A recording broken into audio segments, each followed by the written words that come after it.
Hola amigos, bienvenidos una vez más a Balón Dominado y mejor comienzo de año es imposible tenerlo. La verdad que vamos a conversar con un referente del fútbol y de la vida, que luego él nos va a contar. Espectacular, imposible mejor comienzo. Así que ya mismo le doy la bienvenida a mi compañero Fernando Martínez Vela para que él presente a nuestra estrella invitada. Amigo de Balón Dominado, muy buenas tardes. Sí, como bien dice Gustavo, nuestro invitado de hoy de lujo no necesita presentación. O sea, llevo dándote el coñazo un año para que lo encuentres porque es una persona de Mundial, de todos los calificativos buenos que le queramos dar porque es una persona que ha hecho historia en el fútbol como futbolista, como entrenador y tiene un problema importante y yo lo que admiro de él es que no le sacan la sonrisa de su cara y las ganas de pelearle a la vida cada día. Juan Carlos Unfue, nada más y nada menos. Muy buenas tardes, bienvenido. Buenas tardes, Fernando, Gustavo, un placer.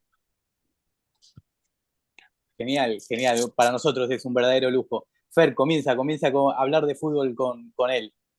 Gustavo, mira, es tanta la emoción de tener a Juan Carlos hoy aquí para mí que te voy a pedir que me dejes ser desordenado, ¿bien? Porque Sí, sí. le voy a preguntar por impulsos, dando saltos en el tiempo, sin ser, o sea, sin seguir un orden cronológico, ¿no? Porque me voy a dejar llevar por el corazón, ¿no?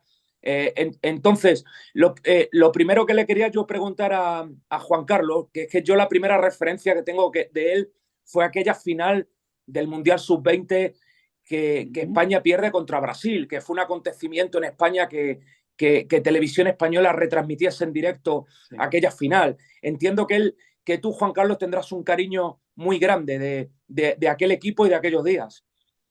Pues así es, Fernando. La verdad que fue un día muy importante en nuestras vidas, ¿no? Y hablo en plural porque yo creo que lo fue para todo el equipo, ¿no? Como bien dices, fue un día excepcional. Era el primer partido que se televisaba en España que no fuese la selección absoluta.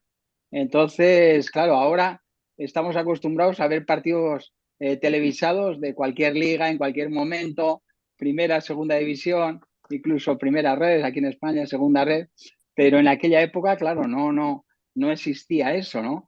Y entonces, claro, fue como tener la posibilidad de darnos a conocer antes de que nos viesen casi en los terrenos de juego en primera división. Sí, tal cual. Y tu comienzo fue así impactante, ¿no? Tú has contado que te toca ingresar un partido contra el Burgos, ¿puede ser el debut? Murcia, Murcia. Contra el Murcia. Te toca ingresar, contienes un penalti, el partido termina 0-0 y luego 3 días después enfrentas al Barça y contienes otro penalti a Marcos Alonso. ¿Qué piensa un chaval de 19 años cuando debuta y se le da de cara, ¿no? El comienzo, cuando siempre hay más Pues dudas que certezas. Pues a ver, yo creo que en aquel momento no era consciente, ¿no? De lo que estaba haciendo, lo que había logrado con el equipo, ¿no? Evidentemente, cuando lo ves en perspectiva, pues te das cuenta que fuiste muy afortunado, ¿no? Porque en el fondo, en la vida, ¿no? También hay un punto de fortuna, ¿no? Aunque también es verdad que lo que he aprendido a lo largo de la vida es que los que tienen más fortuna suelen ser los que más se entrenan, los que más se implican, los que viven la vida y practican su profesión con pasión, ¿no?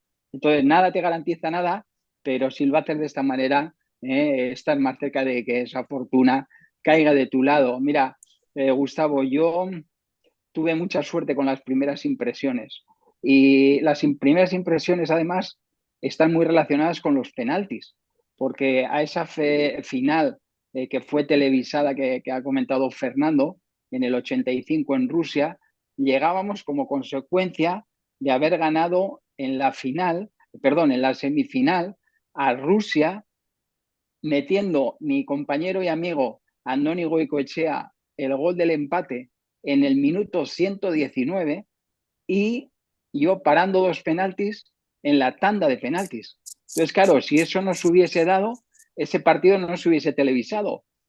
Y, hombre, espero que también habríamos llegado de la misma manera, pero no con esa imagen que la gente ya le transmitimos, ¿no? Entonces, claro, antes hablaba también con un compañero vuestro explicándole cómo fue mi debut en Sevilla, que durante los 7 años que estuve allí. Mi primer partido oficial en casa, delante de mi gente, era un partido Sevilla-Real Madrid.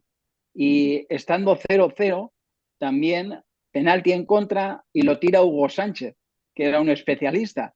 Pues también lo logré parar. Acabamos el partido ganándolo y claro, esa primera impresión yo creo que ayudó mucho a que mi imagen en Sevilla fuese buena, ¿no? Entonces, vuelvo a repetir, creo que tuve la fortuna de que esas primeras impresiones evidentemente fueron positivas, ¿no? Juan Carlos, yo te quería, a ver, yo te tengo mucha envidia, sana por supuesto, porque tú has compartido fútbol y momentos con grandes de la historia del juego más hermoso del mundo, ¿no? Entonces, has estado con Johan, que me parece, creo que si la memoria no me hace mentir, fue quien te llevó al Barça. Así es. Compartiste un año apasionante con Maradona en Sevilla. Lo viste nacer, como quien dice, a Leo Messi. Entonces, yo quisiera arrancar por preguntándote por Johan. Yo he tenido compañeros y amigos que han trabajado con él y todos me destacan la arrolladora personalidad que tenía Johan para parar un tren, ese carisma, ese que con una mirada el jugador ya sabía si iba por el buen camino o no. Era tan así la personalidad de Johan, porque todos me dicen que no han visto nada igual en el fútbol, un carácter tan potente como para hasta casi destituir presidentes. Quería saber tu experiencia a ese respecto. Tenía una gran personalidad, Fernando. Lo ha demostrado 1000 veces, ¿no? Y a nosotros, evidentemente, no nos sorprende, pero sí nos sorprendió en aquel momento, ¿no? Un poco, claro, conocías la trayectoria de Johan Cruyff como entrenador, perdón, como jugador, pero como entrenador, pues tampoco tenía muchas experiencias aún. Y lo que nos encontramos es con un entrenador que nos marcó absolutamente a todos. Y evidentemente, yo creo que nos marcó en lo deportivo, pero curiosamente yo también suelo decir que él lo que te decía, lo que te transmitía relacionado con el juego, era todo muy simple y se hacía de entender muy fácilmente. Pero en el fondo lo que él nos enseñó, Fernando, es a que entendiésemos por qué hacíamos las cosas que hacíamos. ¿Me entiendes lo que te quiero decir? O sea, entender el juego desde otra perspectiva. Y ya te digo, yo no jugué esos 2 años que estuve con él de entrenador prácticamente nada, pero a mí me marcó. Y a mí me marcó y yo creo que aproveché ese conocimiento, esa forma de ver el fútbol desde que estuve con él el resto de mi carrera deportiva. Entonces, él tenía, como dices, una gran personalidad en el aspecto táctico. Yo creo que condicionó muchísimo el juego del equipo, pero yo creo que en aquella época incluso condicionó mucho la forma de entrenar de muchos entrenadores de primer nivel, que trataban pues de aprender de él y de que sus equipos jugasen de esa manera, ¿no? Pero yo también os tengo que decir que para mí se suele hablar mucho de lo táctico, pero creo que lo que más incidió Johan Cruyff en esos años del Fútbol Club Barcelona es que el culé, que el aficionado del Barça, cambiase un poco su forma de ser. Aquí el culé siempre ha tenido fama de pesimista, de sentirse un poco inferior a los de la capital, a los del Real Madrid. Y yo recuerdo cómo cada vez que nos íbamos a enfrentar en el Bernabéu con el Real Madrid, lo primero que nos decía era esto, ¿no? Era, les vamos a quitar la pelota, vamos a ir al Bernabéu, les vamos a quitar el balón, les vamos a ganar, y ya verán cómo sois ustedes capaces. Evidentemente con todo el componente táctico que él nos iba enseñando en el día a día, ¿no? Y ese cambio, en cuanto a resultados, los 2 años que yo estuve, perdimos. Pero esto yo creo que fue la siembra para que después, los siguientes años, y sobre todo años que yo he podido disfrutar dentro del club como entrenador de porteros y segundo entrenador, hayamos podido ganar y ganar de qué manera en el Bernabéu muchas veces contra el Real Madrid. Entonces, vuelvo a repetir, creo que el aspecto táctico fue muy importante, pero yo creo que lo que acabó es transmitiéndonos en la confianza que nosotros podíamos tener y lo que éramos capaces de conseguir contra el mejor. En cualquier campo donde hemos ido con Johan Cruyff, hemos ido a quitarles la pelota, hemos ido a jugarles de tú a tú y sintiendo que íbamos a ganar, ¿no? Entonces creo que eso cambió nuestra mentalidad, pero cambió la mentalidad del aficionado y eso creo que se ha notado mucho. Sí, tal cual Juan Carlos, y siguiendo con Cruyff, ustedes apenas, bueno, él te trae, pero apenas empezaste a entrenar con él, ¿notaste que ese equipo iba a marcar una época a eso que está diciendo? Más allá de lo táctico, ¿ustedes interpretaban de que Cruyff venía a derribar ese complejo de que se podía ganar en Europa, de que se podía ganar en el Bernabéu? Sí, yo creo que nosotros fuimos conscientes muy rápidamente de que estábamos ante un entrenador diferente, transgresor, diría yo, ¿no? Pero sí es verdad que los 2 primeros años no fueron 2 años fáciles. Las cosas no se consiguen en un abrir y cerrar de ojos, ¿no? Al final esto no es que le das a un interruptor on-off y todo se pone en funcionamiento a la perfección o deja de funcionar lo anterior, ¿no?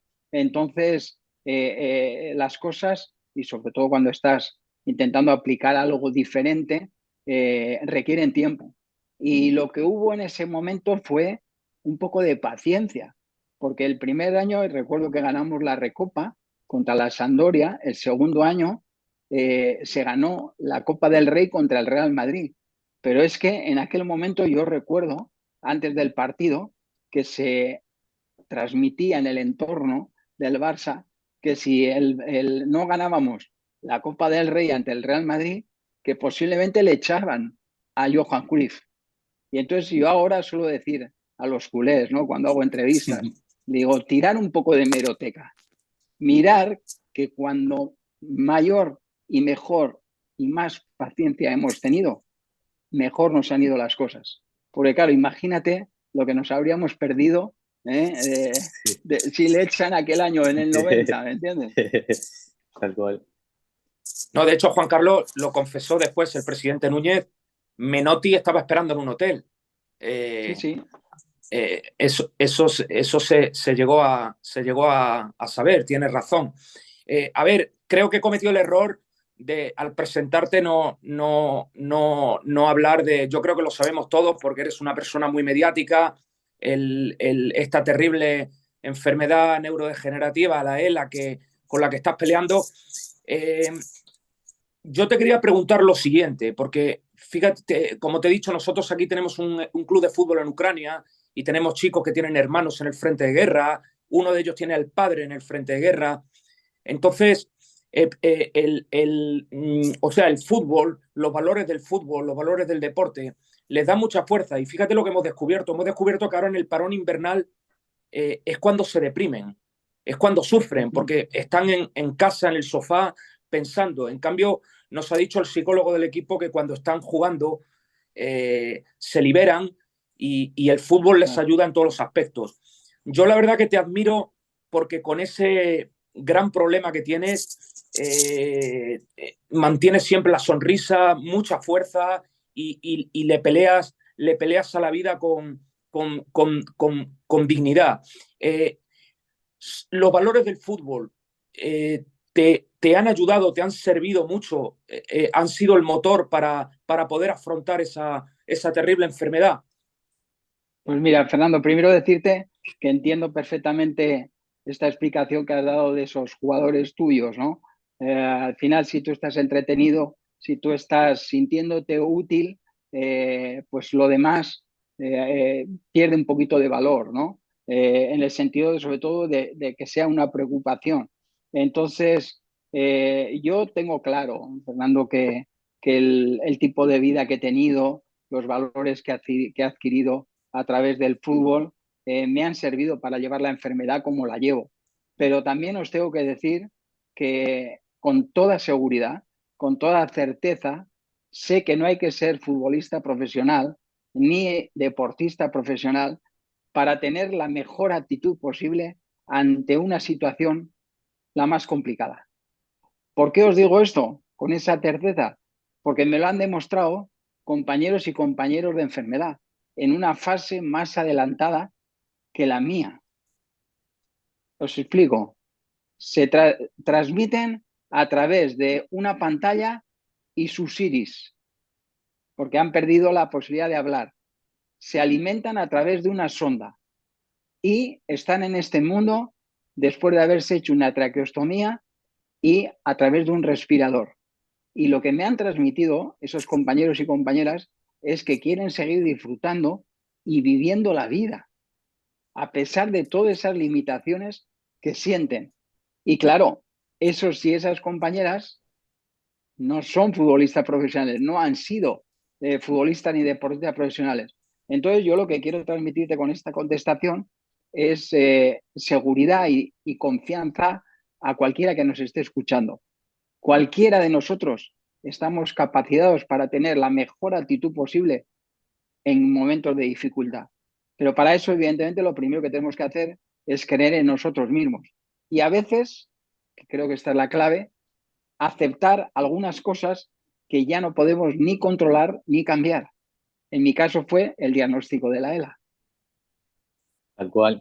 Y el amor que te brinda toda la gente, toda la muestra de cariño, toda esa muestra de pasión por cómo estás aceptando la enfermedad, es el combustible que todos los días te renueva para seguir siempre con esa sonrisa. Sí, me ayuda mucho, Gustavo. Al final, por lo menos aquí en España, si cabe los del norte más que los del sur, en general, a los hombres nos cuesta mostrar nuestras emociones. Y yo lo que estoy sintiendo ahora es pues que posiblemente en el momento que yo me he puesto a dar o a ayudar en algo, resulta que lo que acabo recibiendo es de forma multiplicada. Y eso que recibo, además, está relacionado con el cariño y el respeto. Entonces, os puedo asegurar que eso es, como tú bien dices, gasolina. Gasolina que me hace seguir adelante y me hace además seguir con una sonrisa, ¿no? Pero también os digo, yo creo que la clave está en que cada uno de nosotros, en cualquier momento de nuestra vida, nos sintamos útiles. Y hay miles de maneras de sentirse útil una persona. Yo creo que yo estoy así como estoy, a pesar de mi enfermedad, porque me sigo sintiendo útil de una forma muy diferente al resto de mi vida, pero me sigo sintiendo útil. Entonces, eso sí que es la gasolina. Es lo otro sería la gasolina y en este caso el sentirte útil es el motor. Eso es. Fantástico, fantástico. Sí, Juan Carlos, porque yo, fíjate que hace un año aproximadamente yo preparé un vídeo tuyo para los chavales, para los nuestros aquí, para un vídeo motivador, ¿no? Para mostrarles tu actitud, tu capacidad de superación. Y lo que a mí me has enseñado personalmente, yo a veces, fíjate que en la otra noche estaba yo durmiéndome, haciendo zapping con el YouTube, buscando goles por ahí, y encontré tu entrevista con Jordi Wild, me parece que se llama. Sí. Sí, y te escuché porque Jordi pone cortes de un minuto, hace vídeos de un minuto, y dije, joder, mira, aquí hay un tío que tiene los huevos 3 veces más grandes que yo. Quiero decir, digo, yo ahora me estaba preocupando por gilipolleces aquí en la cama, yo pensando solo conmigo mismo, y aquí hay un señor que tiene un problema de verdad y lo afronta de esa manera. digo, en ese momento yo me sentí una porquería. Quiero decir, yo me sentí muy chico y a la vez me diste una gran enseñanza. Dicho lo cual, ahora te voy a preguntar, tanto mi gran amigo, mi gran hermano Gustavo como yo, somos maradonistas confesos. Te quería preguntar por la época vivida con Diego, porque el otro día nos contaba el gran Tiburón Prieto, gran persona, gran defensa y gran comentarista, y te aprecio mucho, que con Maradona no se podía salir a ningún lado. Quiero decir, no se podía ir por la calle, ni ir a un bar, ni ir a tomar una copa, era imposible, ¿no?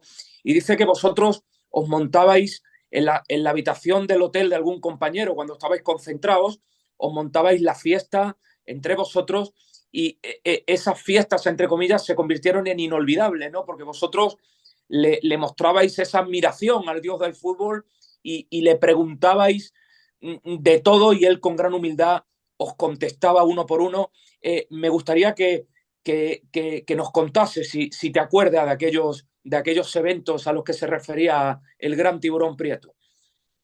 Pues mira, Fernando, primero, si me lo permites, te voy a decir respecto al comentario que has hecho antes de preguntarme por Maradona, a ese comentario propio, personal. Yo también me ha pasado lo mismo que te ha pasado a ti. Yo también me he quejado de chorradas, de estupideces, ¿no? He estado dándole vueltas y me he preocupado por tonterías. También me ha pasado en el transcurso de mi vida, ¿no? Eso es algo que yo creo que nos pasa absolutamente a todas las personas en algún momento, ¿no? Pero también deciros que al final, si lo que yo estoy viviendo sirve para que os pueda hacer reflexionar y para que os deis de cuenta en un momento dado que no deberíamos de hacer o preocuparnos por esas tonterías, pues bienvenido sea y yo encantado, ¿no? Dicho esto, claro, para nosotros ese año con Maradona fue espectacular, pues difícilmente repetible y de hecho no se repitió, ¿no? Porque fueron 10 meses.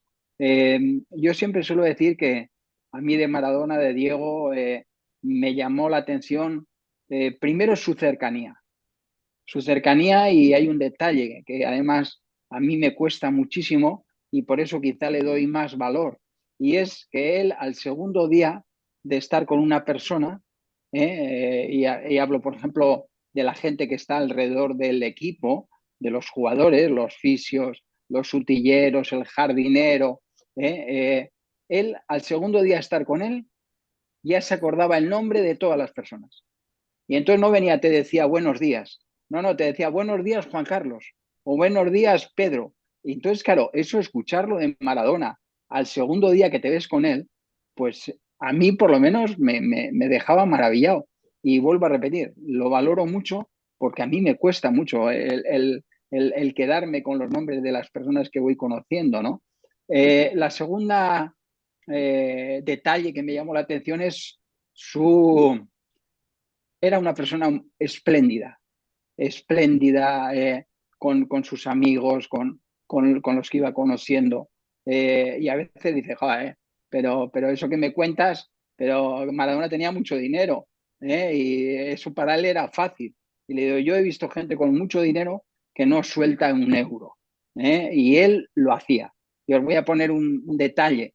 Un día preguntó, en aquella época, estamos hablando de más de 30 años, donde había una pista de pádel en Sevilla para poder jugar un partido. Y yo era socio de un club de golf, que era un poco mi hobby, y en aquel club de golf que habían inaugurado hace unos meses, habían hecho un par de pistas de pádel, algo que en España era muy raro, porque en aquella época no había llegado el pádel aquí, pero en Argentina sí eran pioneros, ¿no? Entonces, me acuerdo que levanté la mano y le dije, Diego, en el club donde yo voy hay un par de pistas. Venga, pues vamos un día y jugamos. Bueno, pues fuimos 3 compañeros a jugar con él. Al mes de ese partido o de ese día, voló a Argentina y a la vuelta nos apareció con la mejor raqueta que había en el mercado para los 3 compañeros que habíamos jugado con él. Entonces era una persona muy espléndida. Y por encima de estos 2 detalles, para mí y suelo explicarlo muchas veces, lo que me marcó de Diego era lo buena persona que era. O sea, el buen corazón que tenía. Y como te comentó Prieto, eh, nosotros no podíamos salir a ningún sitio y nos quedábamos después de los partidos en la habitación. Y me acuerdo que le cosíamos a preguntas y él nos contestaba absolutamente todo. Pero ya no es que nos contestaba absolutamente a todo con sinceridad, es que al final de esos días nos decía, chicos, que sepáis que yo os cuento esto porque yo sé que me he equivocado y no quiero, por el cariño que os tengo a todos vosotros, que vosotros caigáis en la misma piedra que yo he caído. Entonces, claro, cuando tú escuchas eso de Diego Armando Maradona, imagínate lo que uno podía sentir, ¿no? Sí, tal cual. Todos decían eso, que tenía un grandísimo corazón, así que Sí. gloria eterna para Diego. Y también te pregunto, bueno, compartiste con él, que era el número uno del fútbol, y luego compartiste el día a día con el nuevo número uno, ¿no? Con Leo Messi. Te quiero preguntar, obviamente se disfruta, porque tienes el as de espada todos los días, pero también la exigencia, ¿no? Que eso demanda, porque ellos son, primero en principal, muy autoexigentes, pero luego le exigen a todos sus compañeros, a todo el cuerpo técnico, ¿no? ¿Cómo se vive ese día a día con un número uno? Pues mira, Gustavo, yo suelo decir que con la experiencia que he tenido con Diego y con Leo, me he dado cuenta lo difícil, lo complicadísimo que es ser el número uno del mundo de un deporte como el fútbol. Porque como dices, primero para ser ese número uno del mundo, tienes que ser una persona muy ambiciosa, una persona con una capacidad de frustración enorme, porque la gente piensa y tiene recuerdos de los números unos solamente de momentos fantásticos. Y los números unos también han pasado momentos de mucha dificultad y seguramente que mayor de la que hemos pasado cualquier persona, porque ellos asumían esa responsabilidad de ser el número uno, de ser ese jugador que tenía que marcar la diferencia. Y a veces lo hacían dentro y fuera del campo.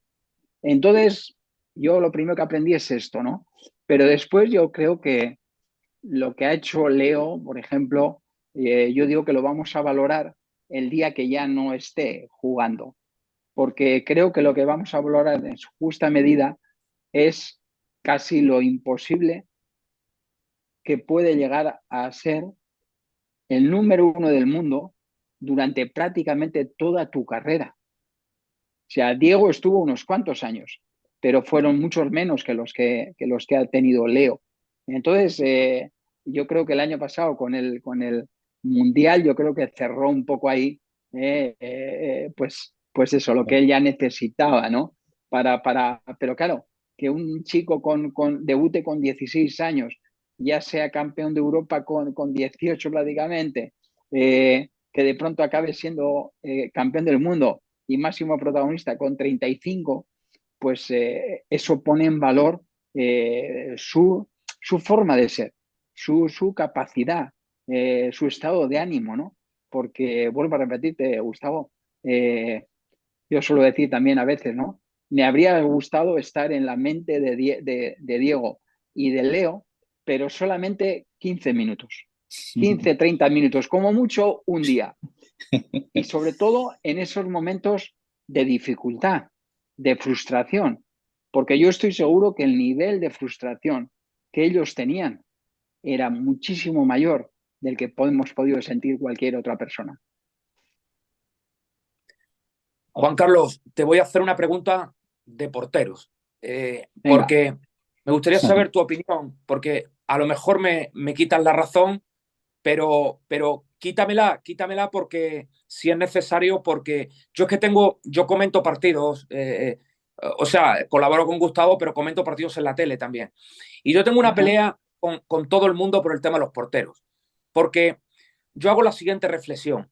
En el fútbol actual, Iker Casillas no habría jugado ni en tercera, quiero decir, o Perucci, o Akinfev, porque hoy en día existe la moda, la tendencia, la afirmación, para mí injusta y absurda, de que un portero con 1,83 m, 1,85 m es bajo.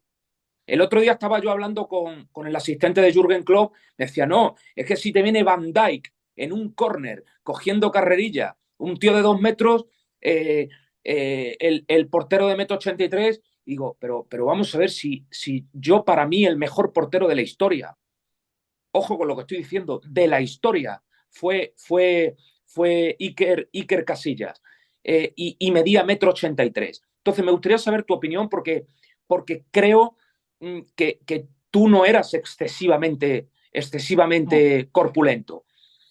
yo era más pequeño aún. Yo decía que tenía 1,80, pero en el fondo tenía 1,79. Pero 1,80 ya quedaba mejor. Bueno, a ver, lo que está claro es que el fútbol ha evolucionado muchísimo, Fernando.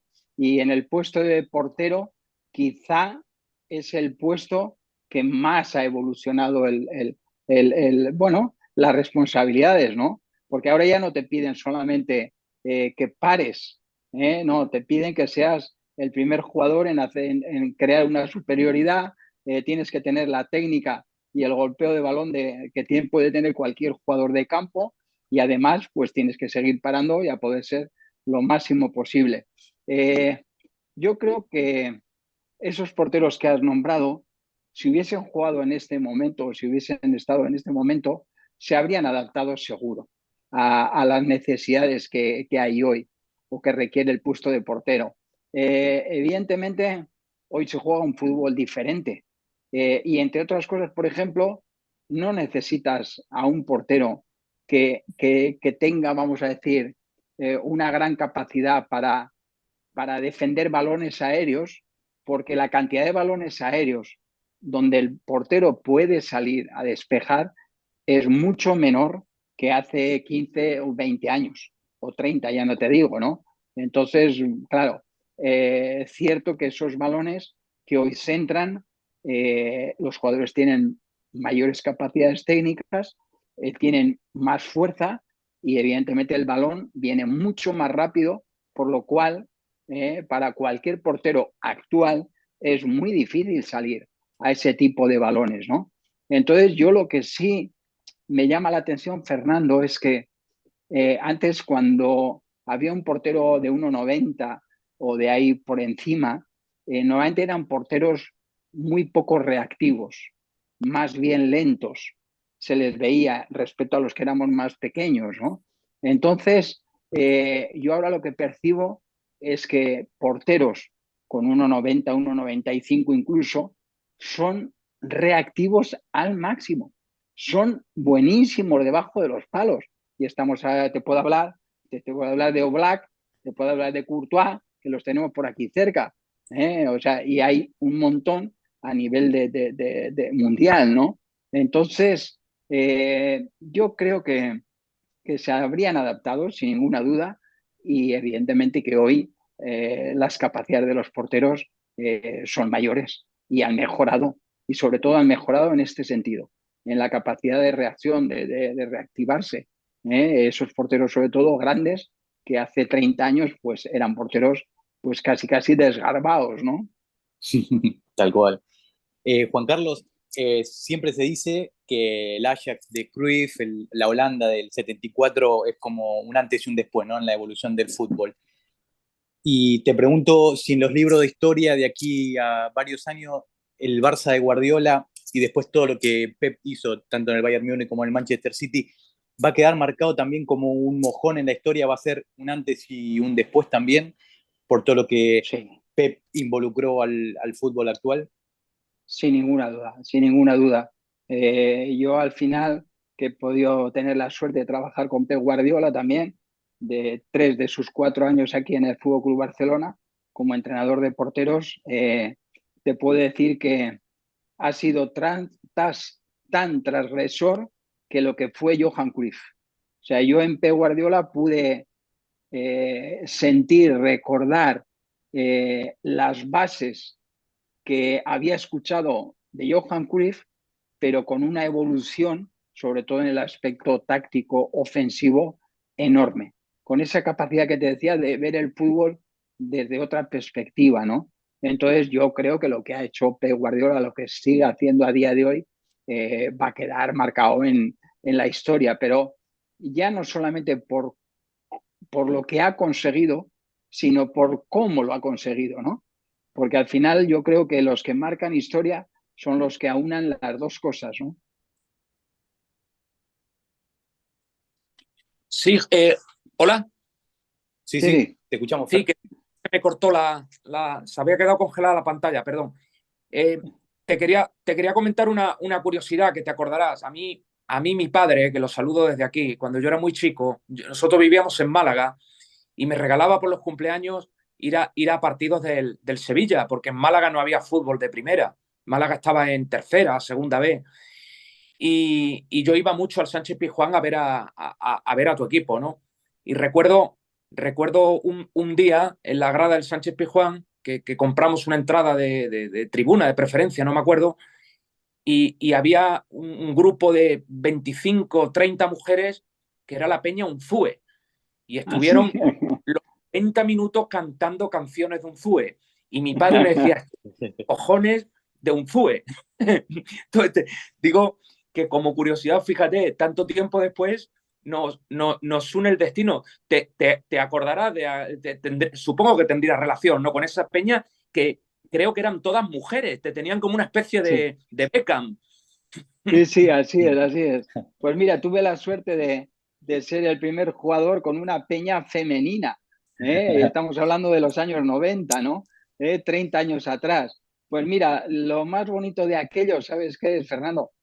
Que a día de hoy sigo teniendo relación con dos o tres de ellas, que eran la presidenta de la peña y las que llevaban un poco toda la organización, ¿no? Bueno, pues yo me hizo sentir también muy bien, ¿no? Pues eso, querido, ¿no? Yo en Sevilla eso lo sentí muchísimo, pero sobre todo lo que digo, el sentirte querido 30 años después, cuando ya no has vuelto a ser jugador del equipo, pues eso me da mucha satisfacción. David Beckham, no te tenemos miedo, ¿no? Todo arrancó, No, todo arrancó con no, Juan hombre, Carlos. no llegaba a ese nivel de David Beckham, pero bueno, eh, uno hacía su cosita, pero por suerte ya tenía novia, ya me había casado cuando fui a Claro. Sevilla, y por suerte digo, porque os puedo asegurar que para mí mi mujer María ha sido un ángel y hoy eso es multiplicado por 10 porque está pendiente de mí para ayudarme las 24 horas del día con todo su cariño y respeto, ¿no? Entonces no puedo más que darle las gracias. Y te quería preguntar, Juan, bueno, se va Pep Guardiola y parecía que iba a ser una travesía en el desierto importante para el Barça, ¿no? El vacío que quedaba. Sin embargo, Luis Enrique te convoca para ser segundo entrenador y vivieron una aventura espectacular, que también con un juego maravilloso y obteniendo otra vez el triplete, ¿no? ¿Qué nos puedes contar de Luis Enrique como entrenador y qué recuerdos tienes de esa temporada 2014-2015 que fue maravillosa? Pues mira, de Luis Enrique, que voy a decir que sigue siendo hoy uno de mis mejores amigos, ¿no? Yo de Luis siempre digo que además de su conocimiento, de su experiencia como jugador en equipos grandes, él, para mí, su gran virtud es su naturalidad a la hora de transmitir cuando está en el vestuario. O sea, al final el jugador sale al campo convencido de que eso que le ha transmitido el míster es lo mejor para poder ganar el partido. Y eso no es tan sencillo. Te lo dice uno que ha sido también entrenador, que lo ha intentado, pero que no lo he conseguido como lo hacían pues, en el caso de Luis, en el caso de Pep, en el caso del propio Frank Rijkaard, como decíamos antes, de Bilardo, de Luis Aragonés. Es que he tenido unos entrenadores espectaculares a mi alrededor. Entonces, bueno, yo lo que he intentado siempre, Gustavo, es aprender de todos ellos, ¿no? Y vamos a decir que adquirir y meter en la mochila ese conocimiento que me han ido transmitiendo y después intentar trasladarlo yo a mis jugadores desde mi propia forma de ser. O sea, yo al final lo que hubiese sido un error es quererme parecer a cualquiera de ellos. No, yo he adquirido el conocimiento que realmente creía que era más interesante y después, convencido de ello, pues transmitirlo a mis jugadores, ¿no? Pero vuelvo a repetirte, Luis, ese convencimiento que transmite, esa naturalidad, marca mucho a los jugadores. Y esos años que estuvimos en el Barça, ese primer año sobre todo con el triplete conseguido, pues la verdad es que fue un gusto, porque también hubo una evolución, ¿no? El fútbol en aquel momento empezaba a ser un poco más vertical, los rivales eran un poco más atrevidos y valientes a la hora de ir a presionar a los rivales más cerca de su portería. Entonces, claro, nosotros no nos olvidemos, teníamos arriba al amigo Leo, al amigo Luis Suárez y a Neymar, ¿no? No estaba mal, no estaba mal. Entonces, bueno, Y ellos atrás, evidentemente y, ayudaron. y atrás Xavi, Iniesta y Busquets. Tampoco nada Exactamente, mal. no estaba mal, no estaba mal, no estaba mal, ¿eh? Entonces, claro, pues el equipo evidentemente consiguió esto, primero porque eran unos grandes jugadores, porque como hemos dicho antes de Leo, ¿no? Esos jugadores veteranos que teníamos en el equipo, yo creo que habían sido capaces de mantener esa ambición. O sea, a pesar de haberlo ganado todo con Pep Guardiola, ellos no les resultaba suficiente. Ellos vino Luis Enrique y querían volver a ganar. Y cuando sintieron verdaderamente que juntos y unidos podíamos volverlo a conseguir, pues aquello empezó a rodar y empezó a ser pues un equipo muy eficiente y con una manera de jugar espectacular, ¿no? Sí, Juan Carlos, te quería preguntar porque ya como estamos terminando, te quería preguntar otra curiosidad que a mí me pica. El otro día hicimos el programa con Mikel Echarri, que trabajó muchos Ajá, años en la Real un Sociedad. fenómeno, lo conozco mucho. Y yo le preguntaba por qué los mejores porteros históricamente en España procedían o sea, yo sé que tú has jugado en la selección de Euskadi, procedían del País Vasco, de Navarra. Yo sé que tú eres producto de la escuela del Tajonar. Sí. Y él me decía que los vascos, desde tiempos inmemoriales, han trabajado siempre con las manos. El hierro, la piedra. Entonces, yo, la verdad que no sé hasta qué punto tiene relación eso con esa fabulosa escuela de porteros. Me viene a la memoria los Arconada, los Zubizarreta, Cedrún, Biurrum, tú mismo. ¿Por qué crees que el País Vasco es tierra de porteros? Pues a ver, si eso te lo ha dicho Mikel Echarri, creerle que hay algo de relación, seguro. Yo lo he achacado más un poco a que en el País Vasco, curiosamente sin tener el mejor tiempo o clima del mundo, se ha jugado mucho cuando sobre todo eras pequeño, en la playa. Había muchos torneos de fútbol playa.